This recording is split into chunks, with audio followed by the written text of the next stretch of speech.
UPSC versus SSC CGL. UPSC और SSC CGL दोनों central government के अंदर आता है। यूपीएससी हालांकि कई सारी परीक्षाएं लेता है, पर यूपीएससी अपनी आईएएस एग्जाम यानी सिविल सर्विसेज एग्जामिनेशन के लिए पॉपुलर है, इसलिए हम यूपीएससी को उसी नजरिए से देखते हुए यहाँ कंपेयर करेंगे। यदि हम एजुकेशनल क्वालिफिकेशन की बात करें तो यूपीएससी और एसएससी सीजीएल दोनों में से किसी का भी आप फॉर्म भरना चाहते हैं तो आपकी मिनिमम क्वालिफिकेशन ग्रेजुएशन होनी चाहिए। चाहे आप बीए, बीएससी, बीटेक सब चलेगा, बस पास होने चाहिए। चाहे आप फर्स्ट डिवीजन या कितने भी परसेंटेज से पास हो या सिर्फ पास हो, तो बस यहाँ पास से ही मतलब है, कोई परसेंटेज से कोई मतलब नहीं है। चाहे वो एसएससी सीजीएल हो या यूपीएससी। एसएससी सीजीएल के अंदर मिनिमम एज 18 से 27 और कुछ पोस्ट के लिए 18 से 30 और एक दो पोस्ट के लिए 18 से 32 तक रखा गया है, जबकि यूपीएससी के अंदर मिनिमम एज 21 और मैक्सिमम एज 32 रखा गया है। ये हम बात जनरल कैटेगरी के लिए कर रहे हैं। बाकी ओबीसी के लिए 3 साल और एससी एसटी के लिए 5 साल एज रिलैक्सेशन मिलता है, चाहे वो यूपीएससी हो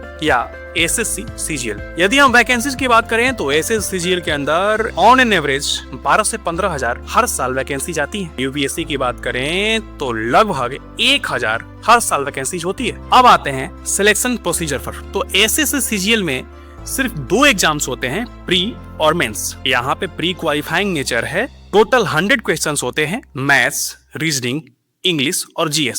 सभी सेक्शंस के लिए 15-15 मिनट अलॉट किए जाते हैं। प्री क्वालिफाई करने वालों को मेंस में बुलाया जाता है। मेंस निकाल लेने के बाद आप फाइनली सिलेक्ट हो जाते हैं, यानी आप सरकारी नौकरी के हकदार हो जाते हैं। यही हम बात करें यूपीएससी की, तो यूपीएससी का सिलेक्शन प्रोसीजर 3 स्टेज में होता है, प्रीलिम्स, मेंस और इंटरव्यू। प्रीलिम्स में 2 पेपर होते हैं, एक जीएस1, एक जीएस2। जीएस1 में polity, geography, history, science, current affair से क्वेश्चन पूछे जाते हैं, जबकि जीएस2 को सीसेट कहा जाता है और इसमें मैथमेटिकल एप्टीट्यूड, रीजनिंग और इंग्लिश कॉम्प्रिहेंशन से क्वेश्चन पूछे जाते हैं। यदि हम टाइमिंग की बात करें तो जीएस पेपर 1 का टाइम 2 घंटा और सीसेट का भी टाइम 2 घंटा होता है। वहीं एसएससी सीजीएल प्रीलिम्स का एग्जाम सिर्फ 1 घंटे का होता है और इन 1 घंटे के अंदर 100 क्वेश्चंस का आंसर देना होता है। एसएससी सीजीएल मेंस का एग्जाम 2 घंटे 15 मिनट का होता है, 15 मिनट की टाइपिंग भी ली जाती है। वही हम बात करें यूपीएससी के मेंस पेपर की, तो इसमें टोटल 9 पेपर होते हैं, जिनमें 2 लैंग्वेज पेपर होते हैं जो क्वालिफाइंग होते हैं, 2 पेपर ऑप्शनल होते हैं जिनका सिलेक्शन आप खुद करते हैं। जीएस1 से लेकर जीएस4 तक 4 पेपर होते हैं, साथ ही एक एसे का पेपर होता है। इन सभी पेपर्स के लिए 3-3 घंटे अलॉट किए जाते हैं। यदि आप यूपीएससी में सिलेक्ट होते हैं तो आपको ग्रुप ए की सर्विसेज जैसे आईएएस, आईपीएस, आईआरएस, आईएफएस जैसे पोस्ट अलॉट होते हैं, और सीजीएल में सिलेक्ट होने पर आपको ग्रुप बी और ग्रुप सी की सर्विसेज मिलती हैं, जैसे inspector in income tax, sub inspector in CBI, SI और inspector in central bureau of narcotics, tax assistant, auditor जैसे पोस्ट मिलती है। यदि हम पे लेवल देखें तो यूपीएससी के अंदर पे लेवल 10 से ही आपकी सैलरी शुरू होती है, जबकि